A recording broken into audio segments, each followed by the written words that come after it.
হচ্ছিল এটা অবশ্যই জানেন। আসলে ভাইয়া আসলে ভাইয়া কারণ আমি আসলে কিছুই দেখি নাই, ভিডিওর মাধ্যমে দেখছি, আমি তো আর ছিলাম না। তবে ভাইরাল মিজান ভাই আসলে অনেক ভালো মানুষ।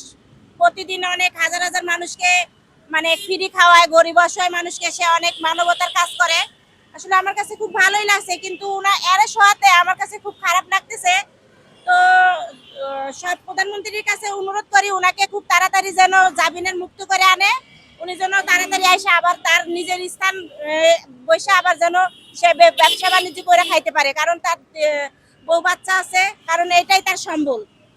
আর উনি যে অ্যারেস্ট হওয়ার কারণে আমার কাছে খুব খারাপ লাগতেছে, বা দর্শকের কাছেও খারাপ লাগতেছে। উনি যেন খুব তাড়াতাড়ি আমাদের মাঝে আপনি ফিরে মিজান আসে। ভাইয়ের হোটেলে কি আগে কখনো আসছেন? আমি অনেকবার আইছি, বা খাবার আমি খাইছেন?